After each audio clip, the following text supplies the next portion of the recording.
ഇതാണ് വിനാഗിറൊന്നും ചേർക്കാതെ തന്നെ വർഷങ്ങളോളം കേടാവാതെ സൂക്ഷിക്കാൻ പറ്റുന്ന മാങ്ങ അച്ചാർ. എല്ലാവർക്കും എൻ്റെ പുതിയൊരു വീഡിയോയിലേക്ക് സ്വാഗതം. സാധാരണ നമ്മൾ അച്ചാർ ഉണ്ടാക്കുന്നതിനേക്കാളും വ്യത്യസ്തമായ രീതിയിലാണ് ഈ അച്ചാർ ഉണ്ടാക്കുന്നത്. ഈ അച്ചാറിൻ്റെ ചെറിയൊരു പീസ് മാത്രം മതിയാവും നമുക്ക് ചോറുണ്ണാൻ. അത്രയ്ക്ക് ടേസ്റ്റി ആയിട്ടുള്ള ഒരു അച്ചാറാണ്. വീഡിയോ ഫുള്ളായും ഒന്ന് കണ്ടു നോക്കുക. തീർച്ചയായും നിങ്ങൾക്കിത് ഉപകാരപ്പെടും. അപ്പോൾ വളരെ വ്യത്യസ്തമായ രീതിയിലുള്ള ഈ അച്ചാർ എങ്ങനെയാണ് ഉണ്ടാക്കുന്നതെന്ന് നമുക്കൊന്ന് കണ്ടു നോക്കാം. 1.5 കിലോ മാങ്ങ വെച്ചാണ് ഞാനിവിടെ ഈ അച്ചാർ തയ്യാറാക്കുന്നത്. ഇതുപോലെ അല്പം വലിയ കഷ്ണങ്ങളായി വേണം മാങ്ങ അരിഞ്ഞെടുക്കാൻ. നല്ല ഉള്ളുകട്ടിയുള്ള മാങ്ങ തന്നെ തിരഞ്ഞെടുക്കണം. മാങ്ങയുടെ സീസൺ ആയതുകൊണ്ട് മിക്കവരുടെയും വീടുകളിൽ ഒരുപാട് മാങ്ങയുണ്ടാവും. മാങ്ങയൊന്നും വേസ്റ്റ് ആക്കാതെ ഇതുപോലെയൊക്കെ ഒന്ന് അച്ചാർ ഇട്ട് വെച്ചാൽ നിങ്ങൾക്ക് ഒരുപാട് ഇഷ്ടമാവും. അത്രയ്ക്ക് ടേസ്റ്റാണ്. അരിഞ്ഞു വെച്ചിരിക്കുന്ന മാങ്ങ മുഴുവനായും ഒരു പാത്രത്തിലേക്ക് മാറ്റുക. ആദ്യം തന്നെ ഈ മാങ്ങ കുറച്ച് സമയം ഉപ്പിലിട്ട് വെക്കണം. ഞാൻ ഇതിലേക്ക് കുറച്ച് കല്ലുപ്പാണ് ചേർത്ത് കൊടുക്കുന്നത്. ഇങ്ങനെയുള്ള അച്ചാറൊക്കെ ഉണ്ടാക്കുമ്പോൾ കല്ലുപ്പ് തന്നെ ചേർക്കുന്നതാണ് കൂടുതൽ ടേസ്റ്റി ആവുന്നത്. ഈ ഉപ്പ് മാങ്ങയുടെ എല്ലാ സൈഡിലും എത്തുന്നത് പോലെ നല്ലതുപോലെ ഒന്ന് മിക്സ് ചെയ്ത് കൊടുക്കണം. ഞാൻ ഏകദേശം ഒരു 150 ഗ്രാം കല്ലുപ്പ് ചേർക്കുന്നുണ്ട്. നിങ്ങൾ എടുക്കുന്ന മാങ്ങയുടെ അളവിനനുസരിച്ച് വേണം ഉപ്പ് ചേർത്ത് കൊടുക്കാൻ. ഉപ്പ് ചേർത്ത് മിക്സ് ചെയ്ത ശേഷം മിനിമം ഒരു 2 മണിക്കൂറെങ്കിലും റെസ്റ്റ് ചെയ്യാനായി വെക്കണം. ഒരു ഓവർനൈറ്റ് ഇങ്ങനെ ഉപ്പിലിട്ട് വെച്ചാൽ അതാണ് ഏറ്റവും നല്ലത്. ഈ മാങ്ങയിൽ നിന്ന് കുറച്ച് വെള്ളം ഇറങ്ങി വരണം. അതുവരെ ഇങ്ങനെ അടച്ചു വെക്കുക. ഞാനിത് രാത്രിയിൽ ഉപ്പ് ചേർത്ത് വെച്ച ശേഷം രാവിലെ എടുത്തതാണ്. ഉപ്പൊക്കെ അലിഞ്ഞ് മാങ്ങയിൽ നിന്ന് വെള്ളം ഇറങ്ങി വന്നിട്ടുണ്ട്. ഈ മാങ്ങാ കഷ്ണങ്ങൾ വെള്ളത്തിൽ നിന്ന് അരിച്ചെടുക്കുക. മാങ്ങയും വെള്ളവും സെപ്പറേറ്റ് ആക്കി മാറ്റി വെക്കുക. ഇങ്ങനെ സ്റ്റെയിനറിൽ കുറച്ച് സമയം വെച്ചതിന് ശേഷം വേണം എടുക്കാൻ. ഇപ്പോൾ മാങ്ങയുടെ വെള്ളം മുഴുവനായും മാറിയിട്ടുണ്ട്. ഈ വെള്ളം കളയരുത്. നമ്മൾ അച്ചാർ തയ്യാറാക്കുമ്പോൾ ഈ വെള്ളം വേണ്ടി വരും. അതുകൊണ്ട് ഇത് അടച്ചു മാറ്റി വെക്കുക. ഈ മാങ്ങാ കഷ്ണങ്ങൾ ഒരു പരന്ന തട്ടിന് മുകളിൽ നിരത്തി കൊടുക്കുക. കഴിവതും പ്ലാസ്റ്റിക്കിൻ്റെ ഒന്നും മുകളിൽ നിരത്താതിരിക്കുക. ഒന്നൊന്നിൽ തൊടാത്ത രീതിയിൽ വേണം നിരത്തി കൊടുക്കാൻ. ഇത് 1-2 മണിക്കൂറൊന്ന് വെയിൽ കൊള്ളിച്ചെടുക്കുക. ഇതിലുള്ള വെള്ളത്തിൻ്റെ അംശം മുഴുവനായും മാറാൻ വേണ്ടിയാണ് വെയിൽ കൊള്ളിക്കുന്നത്. നമ്മൾ വിനാഗിരി ഒന്നും ചേർക്കാതെ ഉണ്ടാക്കുന്ന അച്ചാറാണെന്ന് ആദ്യമേ തന്നെ പറഞ്ഞല്ലോ. അതുകൊണ്ട് കേടുകൂടാതിരിക്കാൻ വേണ്ടിയാണ് ഇങ്ങനെ വെയിൽ കൊള്ളിച്ചെടുക്കുന്നത്. നമ്മൾ എടുത്തിരിക്കുന്ന മാങ്ങയുടെ അളവിനനുസരിച്ച് പല തട്ടുകളിലായി വേണം നിരത്തി കൊടുക്കാൻ. നല്ല വെയിലുള്ള സമയമാണെങ്കിൽ 2 മണിക്കൂർ മാത്രം മതി ഉണങ്ങിക്കിട്ടാൻ. ഈ സമയം കൊണ്ട് നമുക്ക് ഈ അച്ചാറിന് വേണ്ട മറ്റ് ഐറ്റംസൊക്കെ ഒന്ന് റെഡിയാക്കി വെക്കാം. ഞാൻ കുറച്ച് പിരിയമുളകാണ് എടുത്തിരിക്കുന്നത്. ഇത് പെട്ടെന്നൊന്ന് കഴുകിയെടുത്ത ശേഷം ഇതിൻ്റെ വെള്ളം ഒന്ന് ഉണക്കിയെടുക്കണം. നല്ല വെയിലുള്ള സമയമാണെങ്കിൽ വെയിലത്ത് വെച്ച് കൊടുക്കുക. അല്ലെങ്കിൽ ഇതുപോലെ പാനിൽ വെച്ച് കൊടുത്ത് ചൂടാക്കിയെടുക്കണം. മുളക് ഇങ്ങനെ നല്ലതുപോലെ ഉണക്കിയെടുത്ത ശേഷം അതിൻ്റെ ചൂട് കുറച്ചൊന്ന് മാറിയ ശേഷം വേണം മിക്സിയുടെ ജാറിൽ ഇട്ട് കൊടുത്ത് പൊടിച്ചെടുക്കാൻ. ഇതിൻ്റെ കൂടെ ഞാൻ എണ്ണയിൽ വറുത്തെടുത്ത കട്ടക്കായം കൂടി ചേർത്ത് കൊടുക്കുന്നുണ്ട്. കട്ടക്കായം ഉണ്ടെങ്കിൽ മാത്രം ചേർത്ത് കൊടുക്കുക. അല്ലെങ്കിൽ നമ്മൾ അച്ചാറിടുന്ന സമയം കായപ്പൊടി ചേർത്ത് കൊടുക്കാം. ഇങ്ങനെ കട്ടക്കായം ചേർക്കുമ്പോഴാണ് കൂടുതൽ ടേസ്റ്റ് കിട്ടുന്നത്. കായം ഒന്ന് പൊട്ടിച്ചു കൊടുത്തതിന് ശേഷം വേണം മുളകിൻ്റെ കൂടെ ചേർത്ത് പൊടിച്ചെടുക്കാൻ. അല്ലെങ്കിൽ ഇങ്ങനെ പൊടിച്ചെടുക്കുമ്പോൾ ഭയങ്കര സൗണ്ടായിരിക്കും. ഇനി ഇത് രണ്ടും കൂടി ഒന്ന് പൊടിച്ചെടുക്കുക. നല്ല ഫൈൻ പൗഡറായി പൊടിച്ചെടുക്കണ്ട. ജസ്റ്റ് ചെറിയൊരു തരിതരിപ്പോട് കൂടി വേണം പൊടിച്ചെടുക്കാൻ. ഇത് മുഴുവനായും നമുക്ക് വേണ്ട. നമ്മൾ എടുക്കുന്ന മാങ്ങയുടെ അളവിനനുസരിച്ച് മാത്രം ചേർത്ത് കൊടുക്കുക. ഇനിയും വേണ്ടത് കുറച്ച് കടുകാണ്. ഞാനിവിടെ 2 സ്പൂൺ കടുക് എടുത്തിട്ടുണ്ട്. ഇതൊന്ന് റോസ്റ്റ് ചെയ്തെടുക്കണം. കരിഞ്ഞു പോകാതെ ഒരു ലോ ടു മീഡിയം ഫ്ലെയിമിൽ വെച്ച് റോസ്റ്റ് ചെയ്തെടുക്കുക. കടുകൊന്ന് പൊട്ടി വരുന്നത് വരെ റോസ്റ്റ് ചെയ്തെടുത്താൽ മതി. ഇപ്പോൾ കടുകൊക്കെ പൊട്ടി തുടങ്ങിയിട്ടുണ്ട്. ഇതിനി തണുക്കാനായി മാറ്റി വെക്കുക. കടുകിൻ്റെ ചൂടൊന്ന് കുറഞ്ഞതിന് ശേഷം മിക്സിയുടെ ജാറിലിട്ട് കൊടുത്ത് ഒന്ന് പൊട്ടിച്ചെടുക്കണം. അരഞ്ഞു പോകരുത്. ഇതിൻ്റെ പരിപ്പൊന്ന് മാറിക്കിട്ടുന്നത് പോലെ ജസ്റ്റ് ഒന്ന് കറക്കിയെടുത്താൽ മാത്രം മതി. ഇതിനി മാറ്റി വെക്കുക. ഇത് ഞാൻ 2 മണിക്കൂർ വെയിലത്ത് വെച്ച ശേഷം എടുത്ത മാങ്ങയാണ്. നല്ല വെയിലുള്ള സമയമാണെങ്കിൽ 2 മണിക്കൂർ മാത്രം വെച്ചാൽ മതി. ഒരുപാട് അങ്ങ് ഉണക്കിയെടുക്കണ്ട. ഇതിൻ്റെ വെള്ളമൊക്കെ വലിഞ്ഞ് ജസ്റ്റ് ഒന്ന് ഡ്രൈ ആയി കിട്ടിയാൽ മതി. ഇനി അച്ചാർ തയ്യാറാക്കാനായി ഒരു പാൻ വെച്ച് കൊടുക്കുക. അതിലേക്ക് കുറച്ച് നല്ലെണ്ണ ഒഴിച്ചു കൊടുക്കുക. സാധാരണ അച്ചാർ ഉണ്ടാക്കാനായി നമ്മൾ എപ്പോഴും നല്ലെണ്ണയാണല്ലോ ഉപയോഗിക്കുന്നത്. അച്ചാർ ഇടുമ്പോൾ എപ്പോഴും എണ്ണ കുറച്ച് കൂടുതൽ ഒഴിക്കുന്നത് തന്നെയാണ് നല്ലത്. അങ്ങനെ ഒഴിക്കുമ്പോഴാണ് അച്ചാർ കുറേ കാലം കേടുകൂടാതെ ഇരിക്കുന്നത്. എണ്ണ നല്ലതുപോലെ ചൂടായ ശേഷം അതിൽ നിന്ന് കുറച്ച് എണ്ണയൊന്ന് മാറ്റി വെക്കണം. ഇത് നമുക്ക് പിന്നീട് വേണ്ടി വരും. ഈ സമയം ഗ്യാസ് ഓഫ് ചെയ്യണം. എണ്ണയുടെ ചൂട് ഒന്ന് കുറഞ്ഞതിന് ശേഷം മാത്രമേ പൊടികൾ ചേർത്ത് കൊടുക്കാവൂ. ഞാനിവിടെ 3 ടേബിൾ സ്പൂൺ മുളക് പൊടിയാണ് ചേർത്ത് കൊടുക്കുന്നത്. നമ്മളെടുക്കുന്ന മാങ്ങയുടെ അളവിനനുസരിച്ച് പൊടികളിൽ വ്യത്യാസം വരുത്താം. ഇതിലേക്ക് നമ്മൾ ചെറിയൊരു തരിതരിപ്പോടെ പൊടിച്ചു വെച്ചിരിക്കുന്ന പിരിയം മുളക് പൊടിയിൽ നിന്ന് 3 ടേബിൾ സ്പൂൺ കൂടി ചേർത്ത് കൊടുത്ത് മിക്സ് ചെയ്തെടുക്കുക. ഈ എണ്ണയ്ക്ക് ചെറിയൊരു ചൂടുള്ളത് കൊണ്ട് മുളക് പൊടിയുടെ പച്ചമണം ഒന്ന് മാറിക്കിട്ടും. നല്ല ചൂടിൽ പൊടികൾ ചേർത്ത് കൊടുക്കരുത്. പൊടികൾ കരിഞ്ഞു പോയാൽ അച്ചാറിൻ്റെ ടേസ്റ്റ് തന്നെ മാറിപ്പോവും. ഇപ്പോൾ മുളക് പൊടിയുടെ പച്ചമണമൊക്കെ മാറി പൊടികൾ നന്നായി മൂത്ത് വന്നിട്ടുണ്ട്. ഇതിൻ്റെ ചൂട് നല്ലതുപോലെ മാറിയ ശേഷം ഇതിലേക്ക് നമ്മൾ 2 മണിക്കൂർ വെയിലത്ത് വെച്ച് ഉണക്കിയെടുത്ത മാങ്ങ ഇട്ട് കൊടുക്കുക.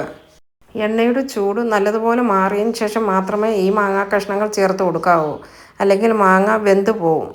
ഇതെല്ലാം കൂടി നന്നായി മിക്സാക്കി എടുക്കുക. ഈ മാങ്ങാ കഷ്ണങ്ങളിൽ മുളക് പൊടി നന്നായി മിക്സായി കിട്ടണം. നമ്മൾ നേരത്തെ ഉപ്പിലിട്ട് വെച്ചിരുന്ന മാങ്ങ ആയതുകൊണ്ട് ഇനി ഉപ്പ് ചേർക്കേണ്ട കാര്യമില്ല. ഈ അച്ചാറിന് വെളുത്തുള്ളിയോ ഇഞ്ചിയോ ഒന്നും തന്നെ ആവശ്യമില്ല. നമ്മൾ സാധാരണ അച്ചാർ ഇടുന്നതിൽ നിന്നും തികച്ചും വ്യത്യസ്തമായ രീതിയിലാണ് ഈ അച്ചാർ ഉണ്ടാക്കുന്നത്. വിനാഗിരി ചേർക്കാതെ തന്നെ വർഷങ്ങളോളം കേടുകൂടാതെ സൂക്ഷിക്കാൻ പറ്റുന്ന ഒരു അച്ചാറാണിത്. അതുപോലെ ഒരുപാട് ഐറ്റംസ് ഒന്നും ഈ അച്ചാറിന് ആവശ്യമില്ല.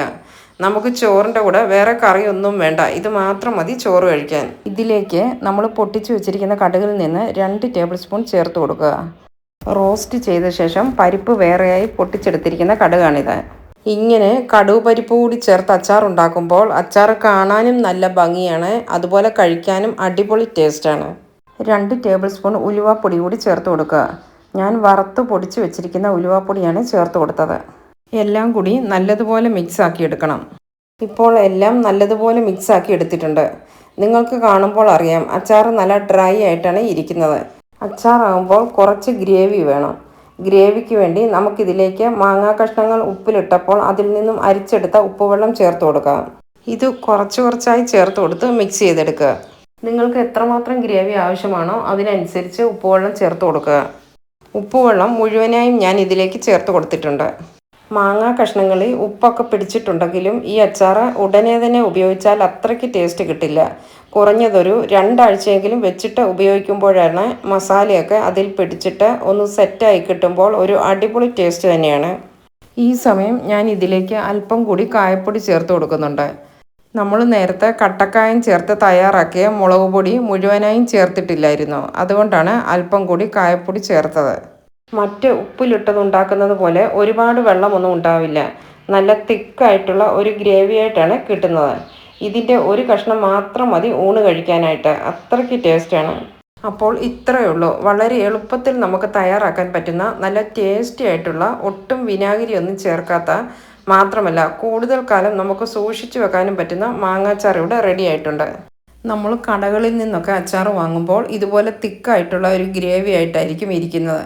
ഈ ഒരു സമയം നമ്മൾ അച്ചാർ കഴിച്ചു നോക്കിയാൽ വലിയ ടേസ്റ്റ് തോന്നില്ല, പക്ഷേ ഇരിക്കും തോറും ഇതിൻ്റെ ടേസ്റ്റ് കൂടിക്കൂടി വരും. നല്ല എയർ ടൈറ്റ് ആയിട്ടുള്ള ബോട്ടിൽ വേണം അച്ചാർ ഇട്ട് വെക്കാൻ. ഇതുപോലുള്ള ഗ്ലാസ് ബോട്ടിലുകളിൽ സൂക്ഷിക്കാൻ പ്രത്യേകം ശ്രദ്ധിക്കണം. കുപ്പി നന്നായി കഴുകി വെയിലത്ത് വെച്ച് ഉണക്കിയ ശേഷം എടുത്തതാണ്. നമ്മൾ എണ്ണ ചൂടാക്കിയ ശേഷം മാറ്റി വെച്ചിരുന്ന നല്ലെണ്ണയിൽ നിന്ന് അല്പം ഈ കുപ്പിയിലേക്ക് ഒഴിച്ചു കൊടുക്കുക. ഇങ്ങനെ ഒഴിച്ചു കൊടുത്തതിന് ശേഷം ഈ കുപ്പിയുടെ എല്ലാ ഭാഗത്തും എത്തത്തക്കതുപോലെ ഒന്ന് ചുറ്റിച്ചു കൊടുക്കുക. അച്ചാർ ഒട്ടും തന്നെ പോകാതിരിക്കാൻ വേണ്ടിയാണ് ഇങ്ങനെ ചെയ്യുന്നത്. ഇനി ഈ കുപ്പിയിലേക്ക് അച്ചാർ ഇട്ട് കൊടുക്കാം. നല്ലെണ്ണയാണ് ഇതിൻ്റെ ടേസ്റ്റ് കൂട്ടാൻ ഒരു കാരണം. വെളിച്ചെണ്ണയിൽ ഒരിക്കലും ഇത് ഉണ്ടാക്കരുത്. ഏത് അച്ചാറിനും നല്ലെണ്ണയാണ് നല്ലത്. ഇതിൻ്റെ ടേസ്റ്റ് എന്ന് പറഞ്ഞാൽ അത് വേറൊരു ലെവല് തന്നെയാണ്. ഇതിൻ്റെ ഒരു പീസ് മാത്രം മതി നമുക്ക് ചോറ് കഴിക്കാൻ, അത്രയ്ക്ക് ടേസ്റ്റാണ്. ഇത് 2-3 വർഷം വരെ കേടുകൂടാതെ സൂക്ഷിച്ചു വെച്ച് ഉപയോഗിക്കാൻ പറ്റും. ഈ അച്ചാറിൻ്റെ പ്രത്യേകത, ഇത് ഉണ്ടാക്കി കഴിഞ്ഞാൽ ഉടനെ തന്നെ എടുക്കരുത്. മിനിമം ഒരു 2 ആഴ്ചയെങ്കിലും വെച്ചതിന് ശേഷം മാത്രമേ കഴിക്കുമ്പോഴാണ് ടേസ്റ്റി ആവുന്നത്. ഇത് ഇരിക്കും തോറുമാണ് ഇതിൻ്റെ ടേസ്റ്റ് കൂടുന്നത്. കൂടുതലൊക്കെ അച്ചാറുള്ളപ്പോൾ 2-3 കുപ്പികളിലായിട്ട് വേണം ഇട്ട് വെക്കാൻ. ഒരു വലിയ കുപ്പിയിൽ മാത്രമായിട്ട് ഇട്ട് വെക്കരുത്.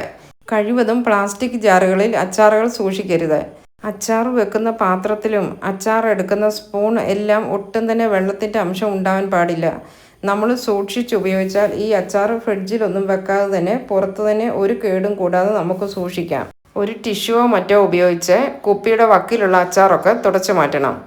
നമ്മൾ അച്ചാർ ഉപയോഗിക്കുമ്പോൾ അതെടുക്കുന്ന സ്പൂൺ ഒട്ടും ഈർപ്പമുള്ളതായിരിക്കരുത്.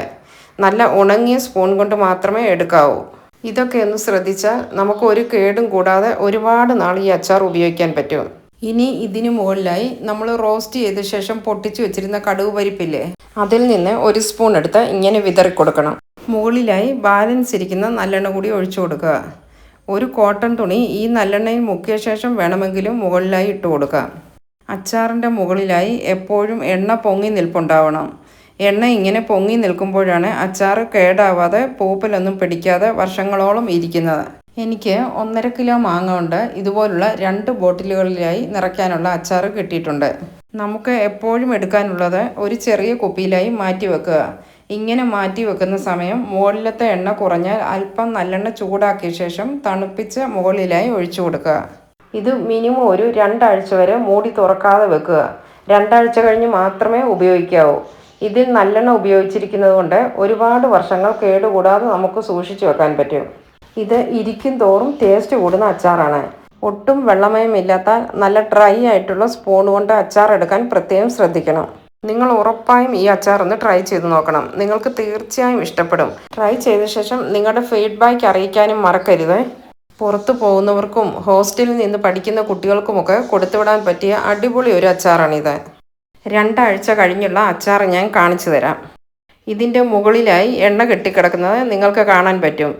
എപ്പോഴും അച്ചാർ എടുക്കുമ്പോൾ ഇങ്ങനെ എണ്ണ മുകളിലായി പൊങ്ങി നിൽപ്പുണ്ടോ എന്ന് ശ്രദ്ധിക്കണം. ഇങ്ങനെയൊക്കെ ശ്രദ്ധിച്ചാൽ വർഷങ്ങളോളം ഈ അച്ചാർ കേടുകൂടാതിരിക്കും. ഉപ്പും മുളകും ഒക്കെ പിടിച്ച് അച്ചാർ നല്ലതുപോലെ സെറ്റായിട്ടുണ്ട്.